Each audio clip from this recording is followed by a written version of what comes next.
في الفترة الأخيرة زادت عدد الشركات اللي بتعمل اكتتاب للأسهم بتاعتها زي هيلث كير، فاليو، أكت فاينانس، بيلتون، وأخيرا شركة بنيان. وإحنا النهاردة هنشوف هل الأربح إن إحنا ندخل الاكتتابات دي، وهل هي فعلا ربح بدون مخاطرة ولا لأ، وإزاي ممكن تستفيد منها. وهنبدأ الفيديو بتعريف الأول يعني إيه اكتتاب وأنواعه، وإزاي وإمتى تقرر تدخل الاكتتاب بناء على الحسبة اللي هنحسبها سوا. وفي الآخر هنطبق ده على مثال فعلي وهو اكتتاب شركة بنيان للتنمية العقارية.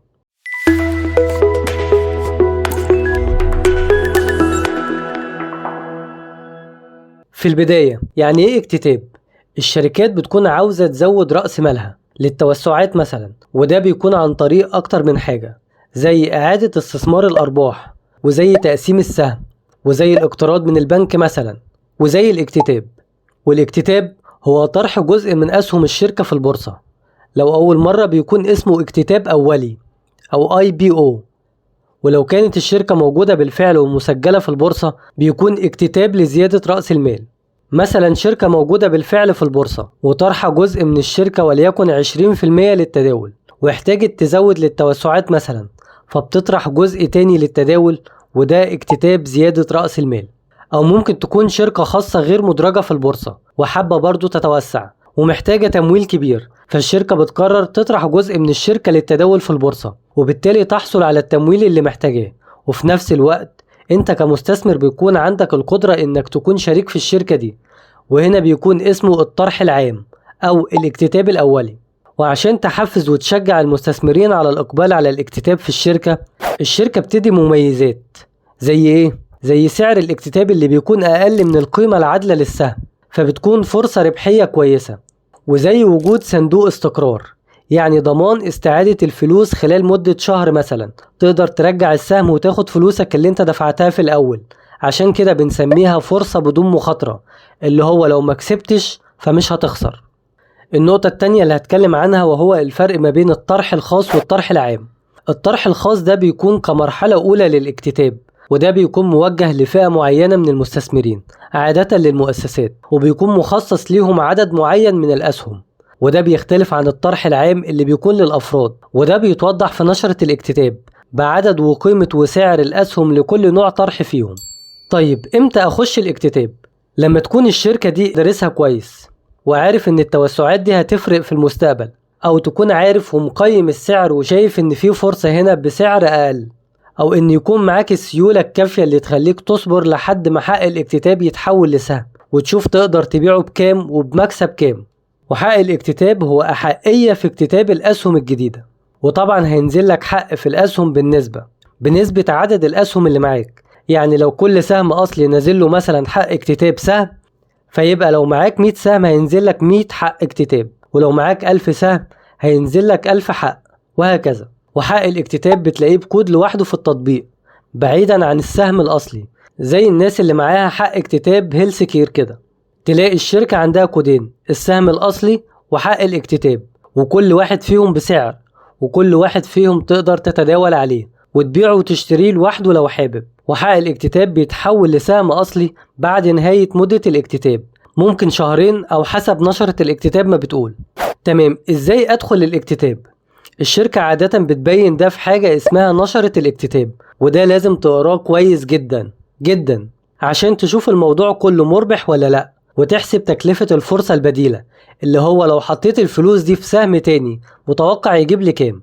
والشركة بتنزل لك الأول حق الاكتتاب لو انت كان معاك السهم من الأول، على اعتبار انك اوريدي مستثمر في الشركة وواثق من ربحها وحابب تزود استثمارك فيها. ولو الشركة عاملة اكتتاب أولي لأول مرة بتدخل تشتري حق الاكتتاب وتستنى مدة معينة زي ما هيكون متحدد في نشرة الاكتتاب، وتشوف نسبة التغطية قد ايه، وحق الاكتتاب ساعتها بيتحول لسهم أصلي. وده هياخدنا للنقطة اللي بعد كده، اللي هي عدد مرات تغطية الاكتتاب.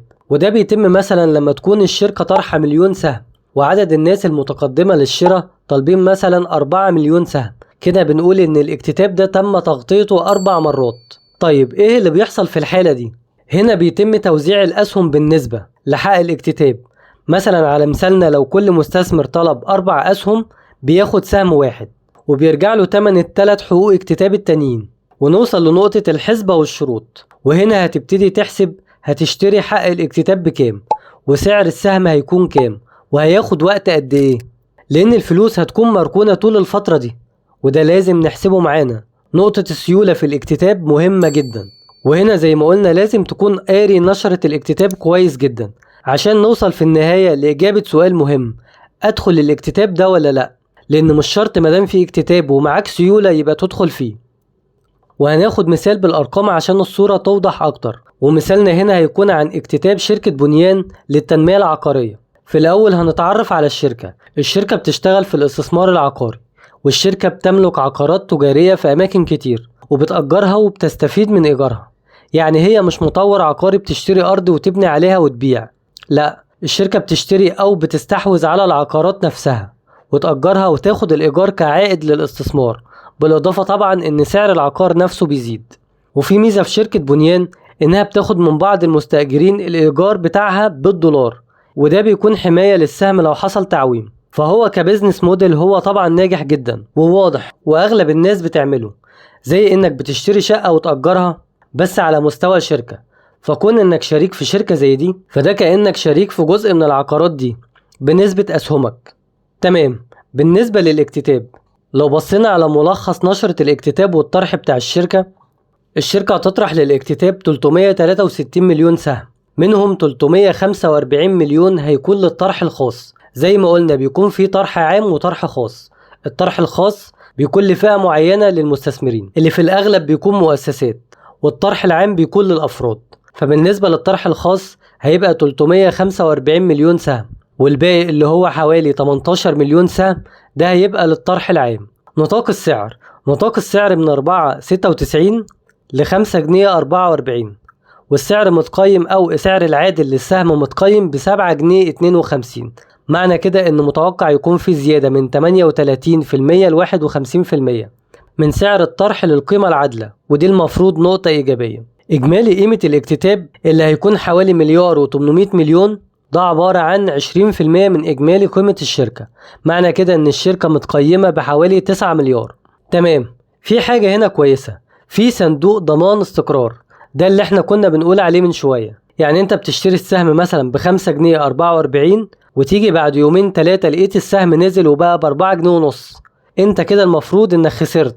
لا، تقدر ترجع السهم تاني وتاخد ال5 جنيه 44 اللي انت دفعتهم في الأول، وبكده تكون طلعت من الاكتتاب ده مش خسران، ودي طبعا حاجة مطمئنة.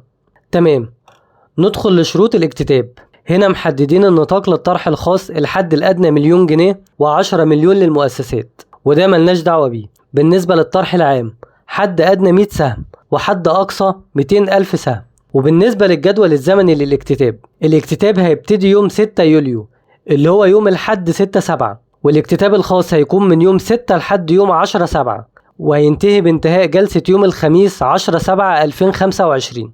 ويوم الخميس ده بعد انتهاء الجلسة هيتم إعلان السعر النهائي للطرح، اللي هو بدل ما كان موجود في نطاق سعري من 5 جنيه 44 ل 4 جنيه 96 هيتقال إن سعر الطرح كذا، رقم محدد.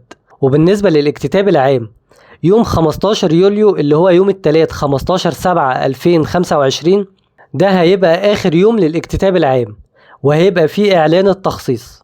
إيه هو إعلان التخصيص؟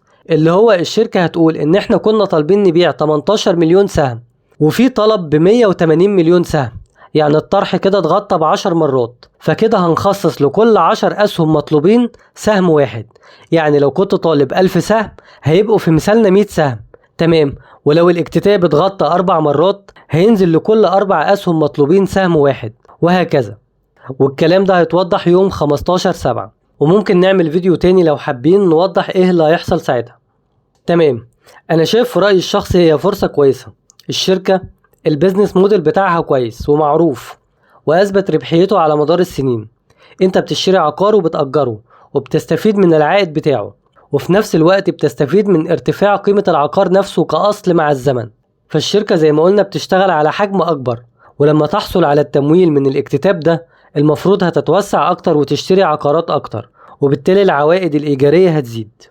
تاني حاجة بالنسبة للاكتتاب، كون إن في صندوق استقرار سعر، دي حاجة كويسة. أقصى خسارة ممكن تخسرها هو وقت ركنة الفلوس، في حالة إنك دخلت الاكتتاب ورجعت السهم بتمنه وما طلعتش منه كسبان. وطبعا ده في أسوأ الأحوال، لأن ممكن السهم يعمل عائد برقم كبير، ممكن يطلع 20 و30% خلال الشهر ده. وفي تنويه مهم جدا، لازم تكون عامل حسابك في السيولة الكافية لعدد الأسهم اللي داخل اكتتاب فيها، عشان لو معاك حق الاكتتاب وما بعتوش وكان مش معاك سيولة، هتخسر قيمة حق الاكتتاب بالكامل وقيمته هتكون صفر. فقبل ما تدخل لازم تحدد عدد الأسهم والسيولة الكافية ليهم. مش عاوز أطول الفيديو ده عن كده. لو حابب نتكلم تاني تحديدا عن اكتتاب شركة بنيان اكتب لي في التعليقات.